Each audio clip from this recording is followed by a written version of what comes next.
ভাতিজা তোর আজকে মন খারাপ কেন? কি হয়েছে তোর? তোর কি হয়েছে কয়েক শুনিবার তা না আমার মনটা করেছে ধরপর। চাচা শুনিবা চাচি কি হয়েছিল মোর, আর না শুনিতেই তোর মনটা করেছে ধরপর। আচ্ছা চাচা, একটা খুব সুন্দর স্বপ্ন দেখেছিল, আর এই স্বপ্নের ভিতর একটা চাচা দানা কাটা পৈরির মতেন বেটি সব পাইছুন। তারপর তারপর ভাতিজা বেটি চুয়াটা আসি কি হল? চালে যা চালে যা।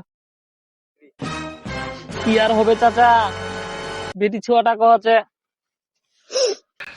আই এম সরি, ভুল করে তোমার স্বপ্নে এসে পড়েছি, তুমি ঘুমাও, আমি এখন চলে যাচ্ছি।